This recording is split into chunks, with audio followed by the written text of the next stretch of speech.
afternoon from New Jersey. Today I'm doing something very different than usual.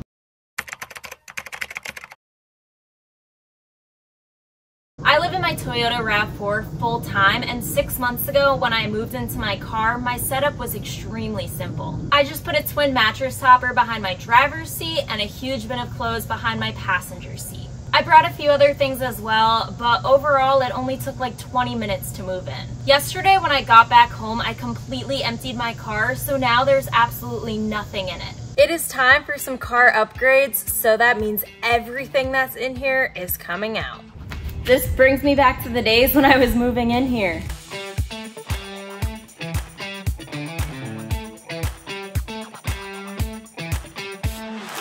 Oh, I definitely went to a lot of places. This is crazy to see. It's so empty. Now that I'm home for about a week, I figured this would be the perfect time to do some car upgrades before my next big adventure. So today, with the help of my mom, we are going to build a bed platform in the back of my car. First things first, let's get some car measurements. Come on in, Mom. Say hi, everyone. First, we're gonna measure from here to the back.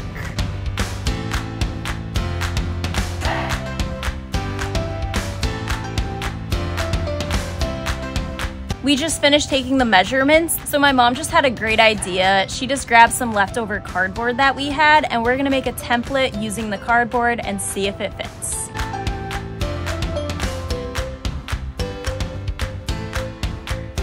So this is our template, and now we're gonna cut along the black line. Time for the moment of truth. Now the cardboard fits perfectly. The dimensions we ended up using was 71 by 43. So now we wanna see how high the platform is going to be for two reasons.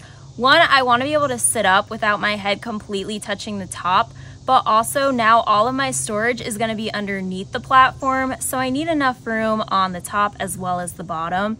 So my mom, of course, had another great idea to put books underneath it and see how high we're gonna make the platform. I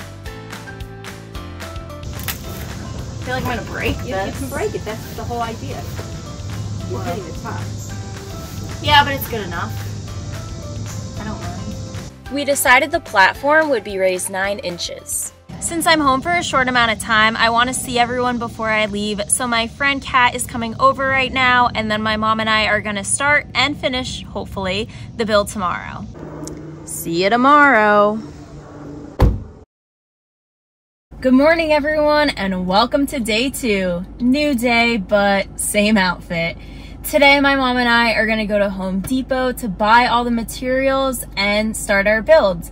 But before that, I want to get a little morning workout in, so I'm going to drive a few minutes to some tennis courts and practice my serves. I do a lot of physical activity for my mental health, whether that's going to the gym, hiking, playing tennis, or just going for a walk outside. It helps give me energy, take things off my mind, and improve my overall mood. Although I find it to be very helpful, there have been times where it's not enough, and I need to talk things through and just get a bit of additional support. Like this past fall, I felt extremely overwhelmed. I was a full-time student and working 2 jobs, which caused a lot of anxiety, so I thought it would be a good idea to talk to a professional. I find that with the right therapist, an outside perspective can be extremely beneficial. While working out or talking to family and friends can be very helpful, it's been super valuable to get unbiased advice from a licensed therapist. The sponsor of today's video is BetterHelp. BetterHelp is super easy to use. You just go to their site, answer a few questions, and usually within 48 hours, they match you with a licensed therapist. Then you could talk with your therapist through video chat, phone call, or messaging. If you want to try BetterHelp for yourself, go to betterhelp.com/Sarah Berkowitz or choose Sarah Berkowitz during sign up and get a special discount on your first month. All right, time to go play some tennis.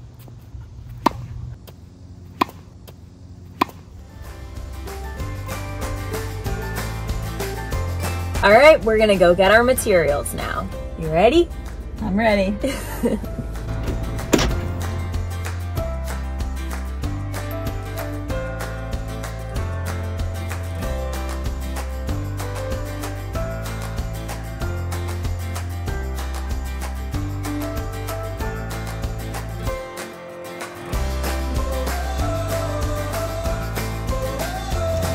Where are you heading now, Sarah?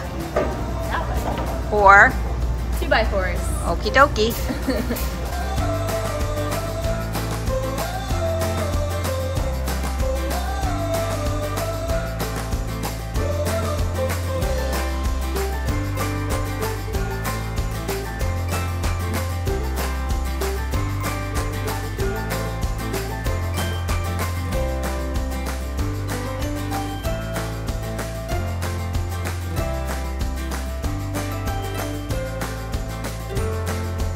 We just emptied all of the materials out of the car, so now it is officially time to start the build. And we're ready to go. The plywood was cut into 2 pieces, so I started working on the back half first. First, I cut 6 legs, 3 2x4s and 3 4x4s. All 6 legs are 9 inches long. Then I started drilling some holes to connect each leg to the plywood. Once it was all together, I laid the carpet out and lined up the corners.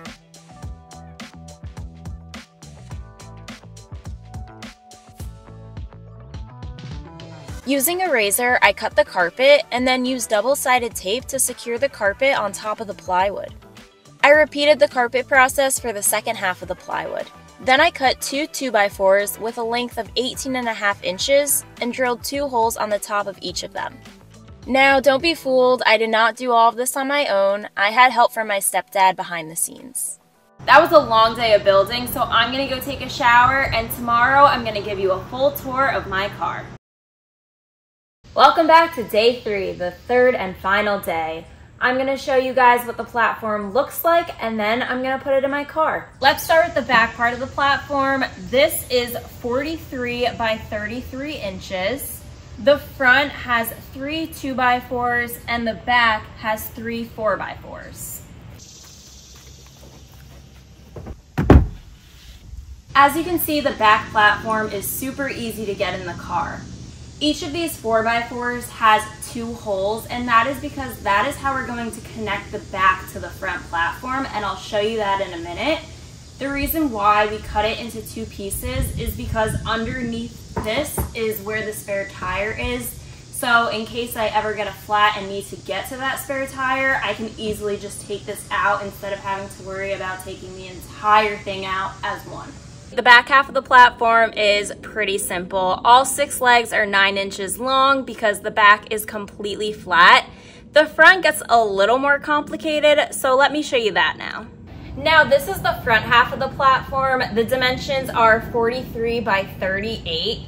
As you can see, it's slanted right now because it's a little bit different than the back one. So let's just put it in and I'll show you exactly how we did it.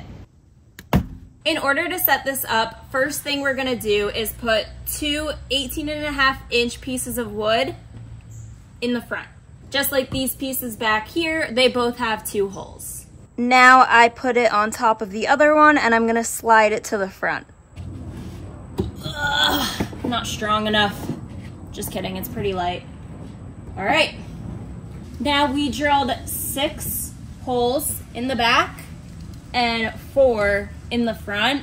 I'm gonna line all the holes up and then each one has a drop pin that's gonna go through to connect them.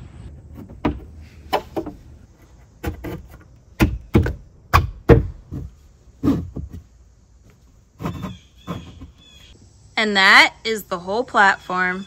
Now that I set the platform up, it's time to put the mattress on top. My mom is working on it right now, actually, so let's go inside and see what she's up to. This is not what I was expecting. Oh, all right. Hello? Are you getting... Now I'm gonna choose which clothes from here I want to take because there's no way I'm bringing all of them again. And then some of this is gonna come with me as well.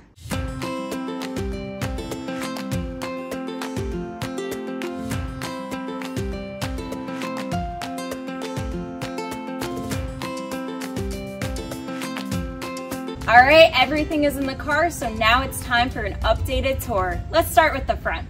As usual, the driver's seat is empty. On my passenger seat, I have my refrigerator, and on the floor, I have my power station and my bag with all of my electronics. Up here is the stand for my GoPro, which I use to get driving shots. And on top of my console, I have another power station. And as before, my garage is underneath my driver's seat. This time I brought 3 pairs of shoes, my hiking sneakers, regular sneakers, and of course my Crocs. Behind the driver's seat, there are 2 items. First is this small bin. This just has extra toiletries, extra meds, vitamins. And then under here, I also have my hiking bag, and everything I take hiking is already in this bag just to make it simple. And these slide right underneath the platform. Under the platform behind my passenger seat, I have a few more things. First, I have my mini fan. I keep this running pretty much all night during the summer because it just gets super hot in my car. Next, I have the cover for my windshield, the cover for my rear window, bug screen for the sunroof, my toiletry bag, window covers for the sides. And finally, I have my dishes and my utensils. The big container of clothes I had before was just unnecessary because I wear the same 5 things all the time. So now these 2 small containers work perfectly. One of them has all of my tops and the other one has all of my bottoms. Last but not least, this is a twin mattress topper. 6 months ago, my mom actually cut it in half and put one half on top of the other, so it was thick, but the width was really, really small. So now she took the 2 apart and actually glued it through the middle and put a duvet cover on top and sewed that all together. So it's really comfortable and I have a lot of room. Period. And I'm conducting, yay! Can you put that in at the end of your video?